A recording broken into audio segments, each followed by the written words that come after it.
due to that, integration took time. I actually started understanding how to navigate my way when I started the integration program. At that program, they also teach you the Finnish culture. The little details really matter. If you're able to understand these things, communicating with them, even not in Finnish, is still, I believe. What are some of the things that made you understand that I'm cleaning is just a phase, but I'm going to get out of this? When you fail to plan, you plan to fail. It's very important, as on an individual level, you have a plan for yourself. I'm cleaning now. In the next 5 years, where do I want to be? So you can have a short, medium, and long-term plan, making sure that you plan to upskill yourself in a way. That said, now you have been able to move from so many different stages. Now you're also part of the city council and stuff like that. Seeing some of your videos where you are talking about principles and stuff like that. Do you think people are just born with grit, or is it things that people can learn? We all can learn something, but then when you learn,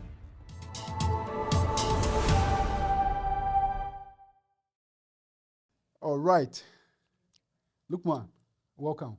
Thank you. To the Godson Pratt podcast. Thank you. Pleasure to be here. Thank you.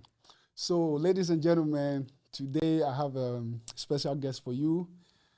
So far on this podcast, you've heard a lot of stories, but today I have a classical story for you. Classical story in the sense that, like most of us have come from, different continents to Europe, and to be able to make it and succeed here, you have to start sometimes from the bottom. And, as the saying goes, starting from the bottom, now we're here. Lukman's story is one of those classic stories. So I'm not going to waste much time. We're going to talk to Lukman, and you need to stick with this episode because he's not only going to tell you his story, but he's also going to share some key strategies for you that you might be able to use in your life, in your business, in your personal branding and stuff like that. So once again, Lukman, welcome to the Godson Pratt podcast. Thanks. A pleasure to be here. Yeah, so, normally I will do an introduction where I will, introduce my guest to the audience. In your case, I think I want you to introduce yourself. So what do you do? And, like if you have to introduce yourself in a few sentences, what would that be? All right. So simply put, my name is Lukumanu Iddrisu. I'm originally from Ghana, and I'm also a Finnish citizen. I came here 11 years ago as a student, and currently I work as a junior HR business partner at ABB, and I also double as a municipal councillor or a city councillor of Vasa. Simply put. Right. So, the resume is like incredible. I know like Lukman is trying to be as humble as possible because, he's not just like all the things that he said. He's also like, very, how do you say, like he's a TEDx Vasa speaker. He's like very vocal on LinkedIn, TikTok, Instagram. Actually, that's where I used to see a lot of your content back in the days, like many years ago. Yeah. And sometimes even my colleagues will, send me some of your clips, because they were like, do you know this guy? And, obviously I didn't know you at the time, but I was like, okay, this is pretty interesting. But yeah, so now with all the things that, you have been able to do, I'm sure it didn't start there. You came from Ghana, right? Yeah. How was life in Ghana like? Like, how was your childhood in Ghana, growing up? How was like? Okay, so I come from a humble family. I'm a Dagomba, and I'm a native of Kumbungu in the northern region.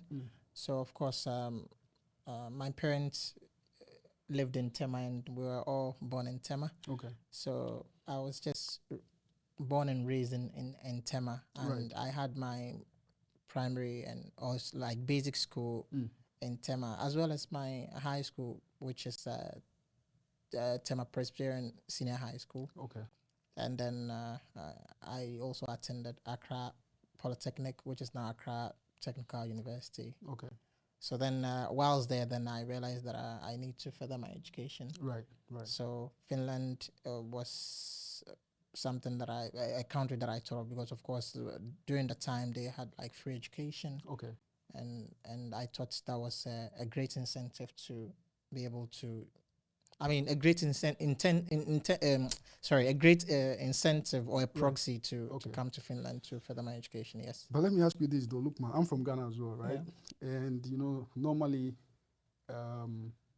when we are from Ghana, if you are not from a specific echelon, you don't even like going to school abroad doesn't even cross your mind, because mostly the people that we are familiar with who go to study abroad, they are the, like from the, the highest of echelons, right? Because then they can afford to go to the school and stuff like that. So it wouldn't even just cross your mind that I want to study abroad. Like usually you would want to study in Legon or KNUST and so forth. Yeah. And even those, it's not as easy to make it. Either you are like one of the best students, or then you know somebody who is like a powerful person, and then usually they can get you in. So at what point did that, idea cross your mind that you need to study abroad? Because like you said, you went to Accra Poly, right? Yeah. Without being disrespectful to Ghana as a country, normally when you even go to school like Accra Poly and stuff like that, again, to the same sentiment that barely people are thinking that I need to go to Europe. Yeah. So how did that come into your mind that you thought like you need to further your education and then to Europe and then to Finland? So there are two things, but first, I will start sharing the story of Accra Polytechnic. Then I'll take us back. Okay. So first, Accra Poly used to, I don't know whether they still have that exchange program with Vasa University of Applied Sciences. Okay. So that exchange was, I think, the School of Social Sciences and I think business used to have that, where those who are on the verge of graduating can have a top up at VAMC. Okay. So I had my cousin Abdulaziz, who actually was selected in 2012 to be part of the program. Right. So then I thought of also kind of furthering my education in Finland. So when he came, it was something of interest. But then another thing that actually caught my interest was in 2002, there was a ship which came to it's a cruise ship which I don't know, they spread the word of God and so on, called Dulos 2, which came to Ghana. So in Tema, we live in Tema, and the Tema port, we went there to explore. And fortunately for me, I met one lady called Laura Savecco. She saw Finnish. Yeah. So I didn't know. By then I was calling her Laura Savicco. Right. Because we didn't know the Finnish pronunciation. Exactly. So the Laura Savicco. So she actually, for some reason, was very nice to me and took me to inside the cruise to talk to me about her and so on. And told me she was from Finland, or she's from Finland. So then she started telling me her story, who she is, and so on. So later she invited me to come and have lunch with her. So I took Aziz, the cousin I just mentioned, with me, and then we went to her. So 2002, see?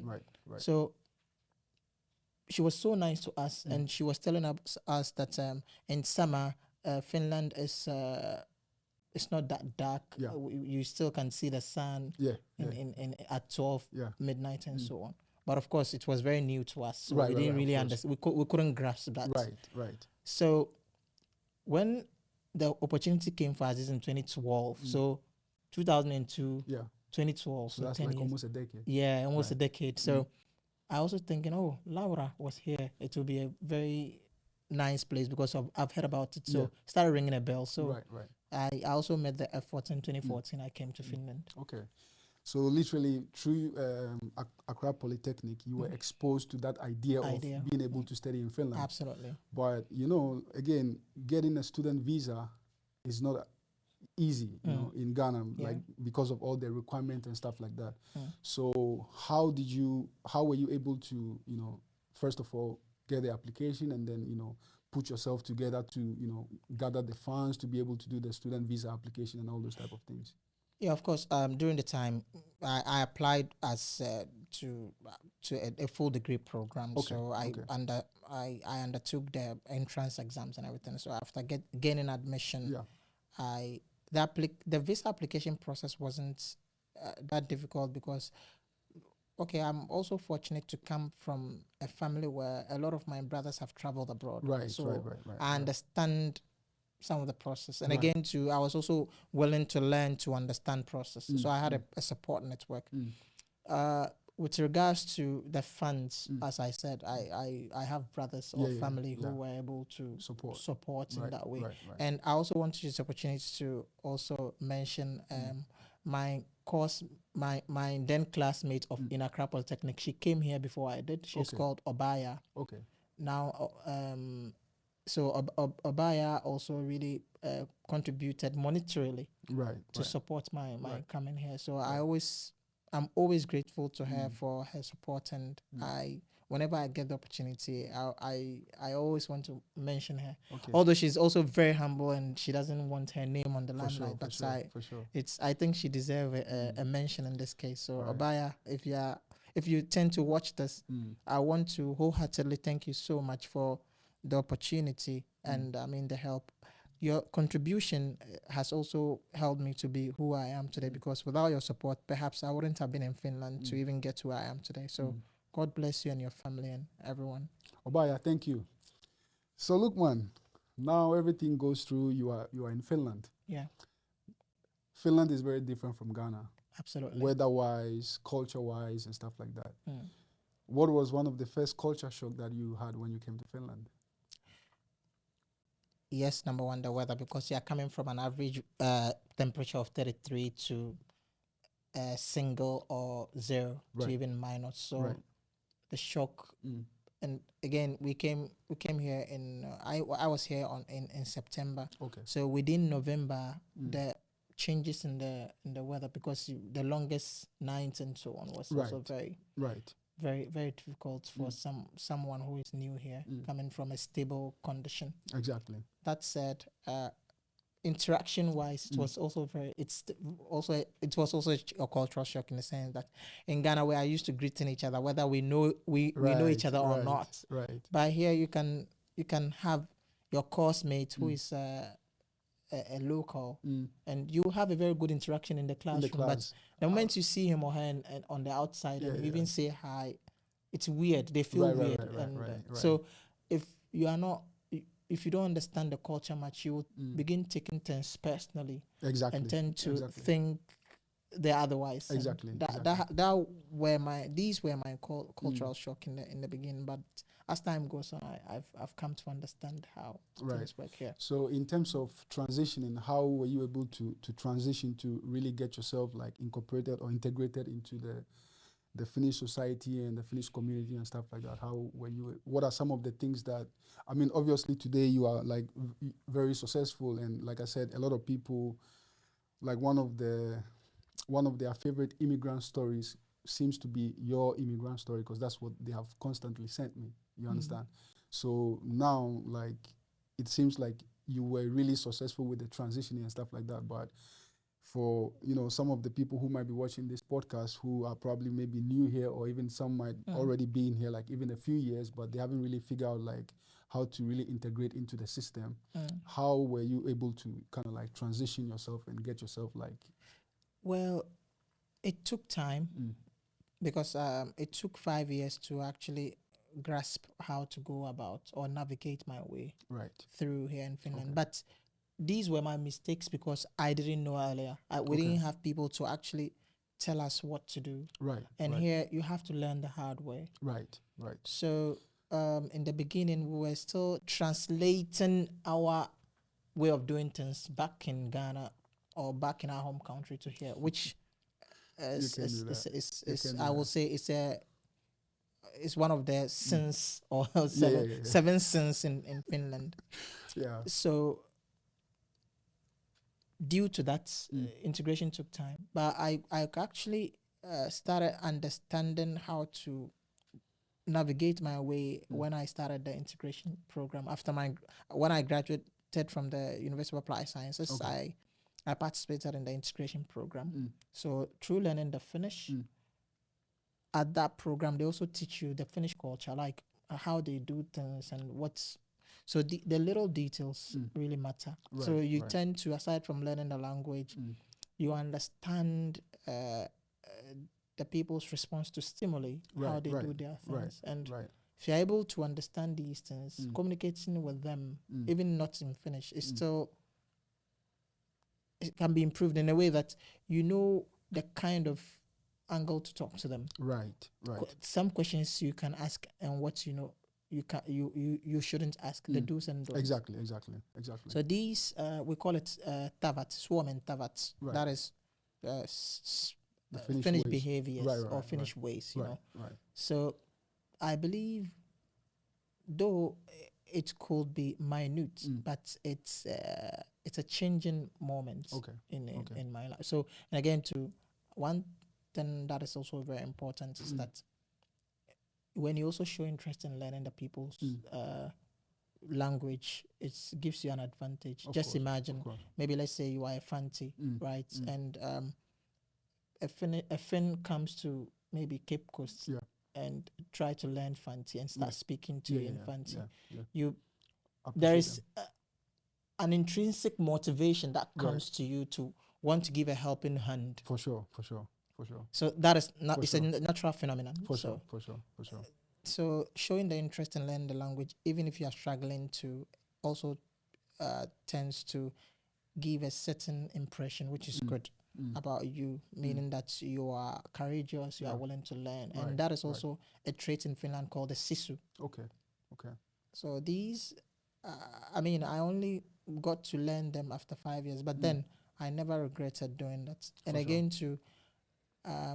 since I delayed to get these, I always try to share my story in a way that people who are new can easily get it. So they don't need to spend 5 years to navigate their way. They can even use few months to get to where they are. And that is also part of a sense of purpose, where your story can be a reason or a benchmark where people can also succeed. Although I'm not saying I'm successful, but at least my life has improved from the previous. For sure. Obviously that's why we are here, because the idea of this whole podcast is to share shed a little bit light on successful immigrant stories, especially in Finland, because a lot of the times I realize most of the podcasts in Finland, they are in Finnish, right? So there might be some good and educative, informative content somewhere, but because they are in Finnish, they are not always accessible to people from English-speaking background. Absolutely. So one of my core mission is to be able to tell stories, just like yours, to people, so they don't need, like you said, spend 5 years going through the same mistakes that you went through. Absolutely. Whilst you were studying, I'm sure that you might have to do some menial jobs and stuff like that to be able to keep yourself during studies and stuff like that. So what kind of jobs did you find? Was it difficult to find? And if it was difficult, how did you manage to find them? Yeah, so I started by with this job called, we normally call it Minux, so sharing leaflets. Yeah, I did that too. Yeah. So that was what I was doing in the beginning, and it took, I think, 6 months before I could get a cleaning job, and that was in the summer. So we were doing the waxing and stuff. So through getting the opportunity to do the summer job, then I continued to work there. Okay. So I was working in the cleaning company part-time while schooling and so on until I graduated, and I continued. Aside from that, I also doing other gig work like dishwashing and so on and so forth. Okay. But then whilst I was about to graduate my bachelor degree, I started thinking of, okay, after graduation, then what? Right. So this was what I was thinking. Then I said I need to have a plan for myself that whilst this cleaning job can still you can survive with it, you can, which is okay. But then I've learned a skill that I need to make use of the skill that I've learned in the university. Right. So then I started planning a way to find a way to realize my career going in Finland. So with that, I had to just go beyond what the system demands. To upskill myself in many different ways to become a top candidate or to get to where I want to get to. Right. I have 2 questions for you, right? Go on. So the first one was, earlier on you said something that initially when we come from Ghana and, we tend to interpret everything based off of our experiences from Ghana, right? Minoxia or, the newspaper delivery and cleaning and stuff like that, they are the type of profession that, if you would think like you should be a cleaner back in Ghana, or even what people would think about, like friends from Ghana would think about you when you are cleaning, sometimes, it put a little bit of pressure on us to be able to even tell them like, this is what we are doing, right? Yeah. So was it like, did you ever at any point like feel embarrassed or pressure, because you had to do those like, newspaper delivery or doing dishes or cleaning, because, No, I was never embarrassed because any anything from legal or permissible means, you should be Right. proud of yourself, For sure, right? for So, sure. on I always think of myself, not what people think about Of me. course, And of course. let's this is on a general, like on a world Yeah, view. yeah. As a person, if you really want to kind of improve your life or succeed, don't do things thinking, what will people say about me? Right, Or what will people think about me? right. It is you as a person. So the moment you motivate yourself that, oh, I'm proud of what I'm doing, but this is a timeline I've set for myself to get here, that's fine. I don't feel shy or I don't feel embarrassed sharing that I have cleaned. I'm proud that I was able to clean and learn from it. And through the cleaning, I can tell you, it is the cleaning that also created a pathway for me to meet people 100%. who have helped me to get here. 100%. So when I was cleaning, I was cleaning at Vartila, Yeah. a big company. Okay.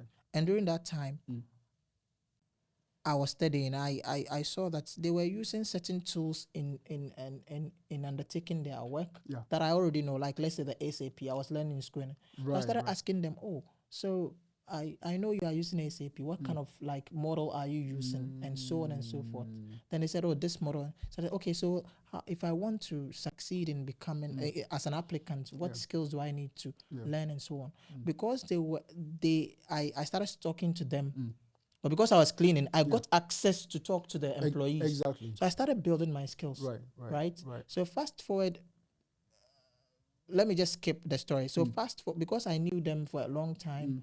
So later I stopped the cleaning and I went to get opportunity to work in the Chamber of Commerce and so on and so forth. Then Corona came and I said, okay, let me continue my master's. Yeah. When I continued my master's, that period, there was an on-call training opening. Okay. So when there was when the opening, I saw the opening. I called the line manager. Okay. When I called the line manager and I said, my name is Lukumanu Iddrisu and I'm calling to ask more questions about the role. Yeah. Right. Yeah. And she started explaining to me and I said, oh, I've even cleaned Vartila before. Okay.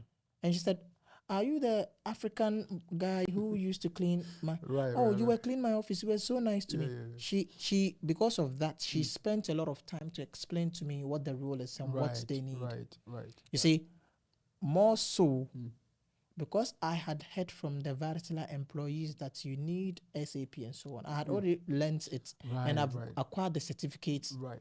So it gave me an information which, I got information that gave me an advantage over others. Exactly. When I was hired on the 14th of February 2021, I started the work. The first question I asked my manager, why did you hire me? And she said, aside from you showing your interests in going in and also doing well in the interview, one of the things that also made it easier for me to choose you was that you had the SAP certificate because others didn't really have it, although they also did well in the interview. Right. So meaning I was able to knock my competitors down with many other factors to include having the SAP. Right. How did I get to know the SAP? Because I was asking the Vartila workers. Exactly. And how did I got access to the Vartila workers? Because I was a cleaner. Because I was cleaning. Thank you. So this brings me back to my question, because the second question that I was going to ask you, right? Yeah. I came to Finland and I had to live like 1 year in the refugee camp. So I started also cleaning and doing, Minox here, and then eventually I was able to get into the university, right? Okay. For me, I never felt ashamed of, doing newspaper delivery or even cleaning. I was cleaning like Prisma, sometimes even my classmates, they will see me cleaning there, but then they will see me in class. Yeah. But, this is like, a long time ago. Yeah. So nowadays, two things happen. When I meet people who come, newly, either some people think like, oh, I cannot clean because, like I used to do something better back home and I'm here, so I don't see myself being a cleaner. But obviously, this is what we did before we were able to get into the system, right?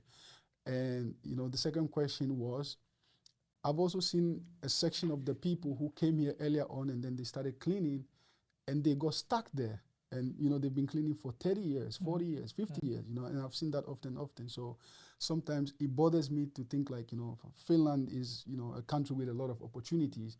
And of course, things are getting a little bit more difficult than it used to be 15 years ago, right? But then you see people who have been cleaning the whole time and they haven't been able to transition out of that, So you were able to do that, successfully. So what are some of the things that made you understand that, I'm cleaning is just a phase, but I'm going to get out of this, at least for those people who are still stuck? Maybe they need a little bit motivation or exposure. I don't even know what they need, but maybe you can help us because obviously you did it successfully. So there is this famous saying that when you fail to plan, you plan to fail. 100%. Hence, it's very important as on an individual level, you have a plan for yourself. Okay, so I'm cleaning now. In the next 5 years, where do I want to be? Right. Or even in the next 2 years. So you can have a short, medium, and long-term plan. Making sure that whilst at that, you plan to upskill yourself in a way that can also get you to where you want to be. Right. That said, which people will you need or what support network would you need to get to help you get there? Because remember, you cannot do it alone as a person. For sure. You will need people to hold your hand to some extent to get there. It could be through just information, the right information. It will be through maybe getting recommendation. And again, these are very important kind of aspects of life that you need to be able to get to where you. So if you have a plan, and that plan can be a guide to get to where you want to be. Exactly. But if like you just everything goes, if you just have the mindset of everything goes, go with the flow, then it becomes hard. And again, Finland is a place where you need to have absolute grit. Right.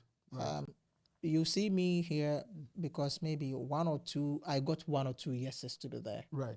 But the rejections are uncountable. So just understand that in life, rejection is default. Yeah. It's part of the game. It's part of the game. Yeah. And it also teaches you a lesson to be humble, to continue striving. And that striving will lead to you thriving in essence. So have a plan, and that plan should include a timeline where you a timeline that determines where you want to be, and then also invest in getting to know people who are already there and who are already doing it, and get to understand what you need to also get there.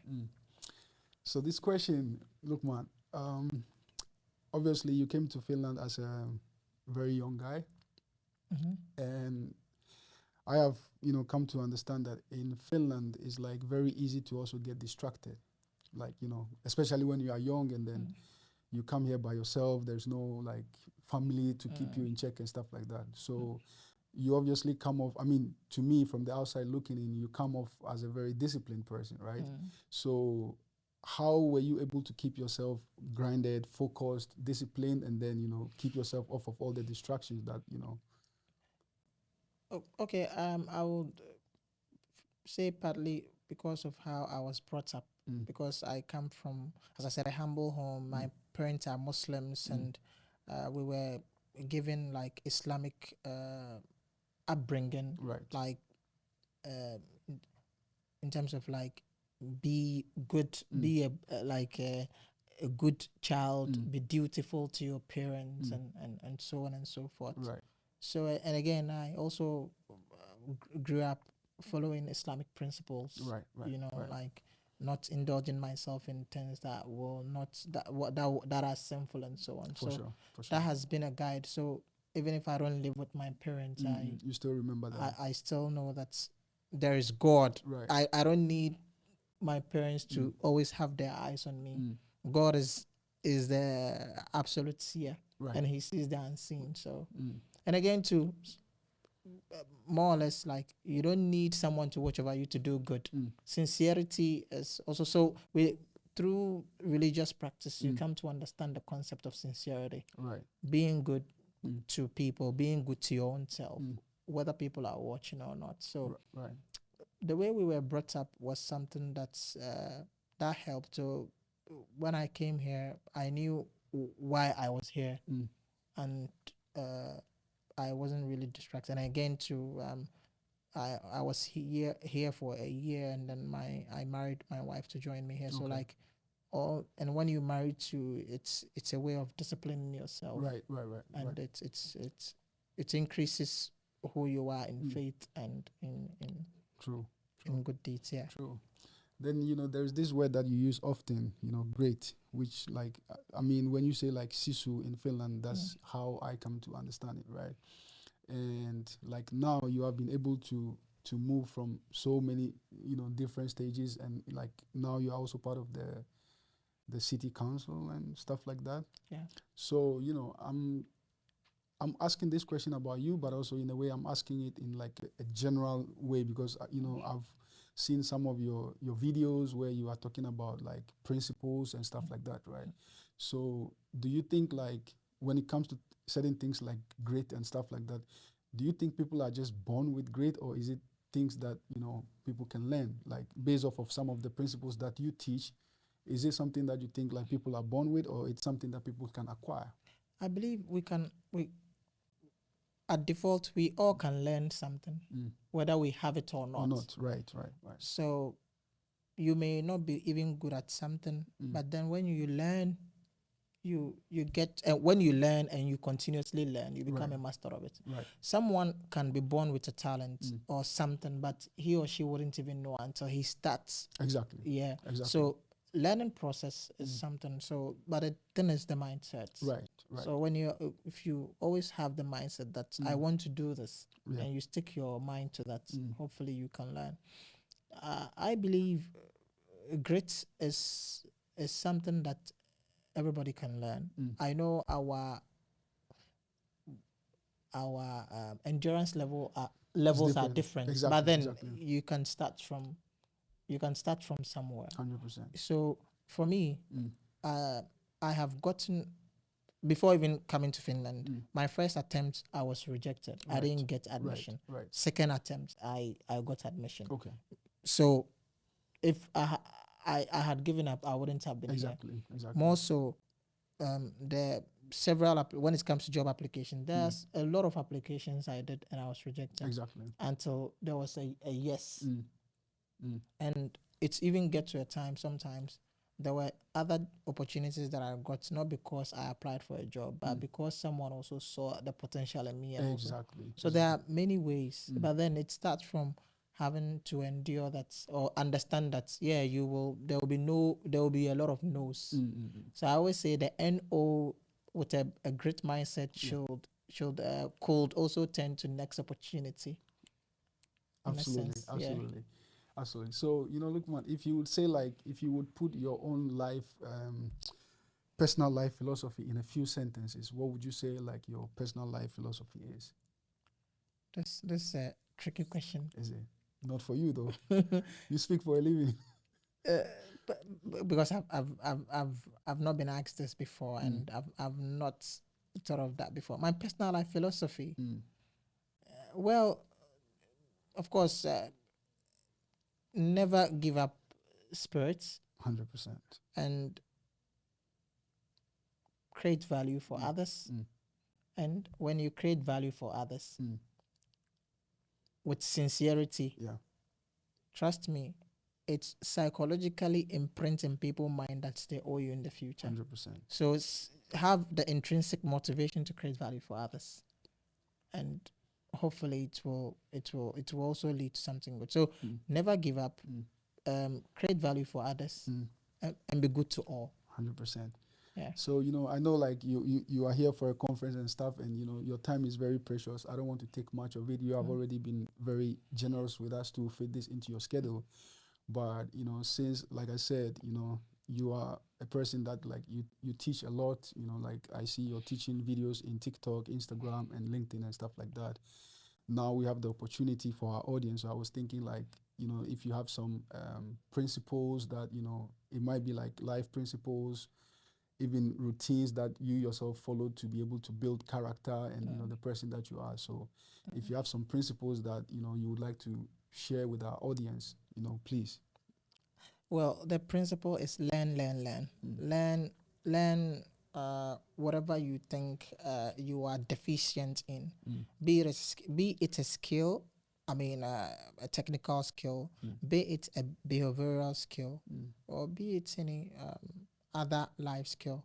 When you have that willingness to learn, you can go places.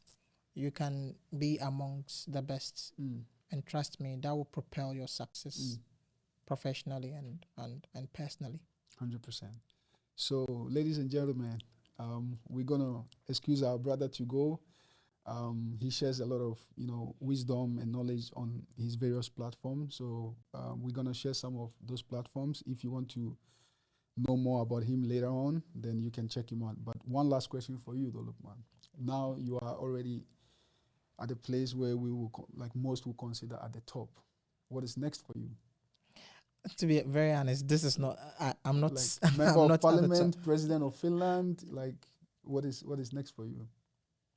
I just want to be a good man, Okay. to my a good father, a good husband, and a good human being to my community. 100%.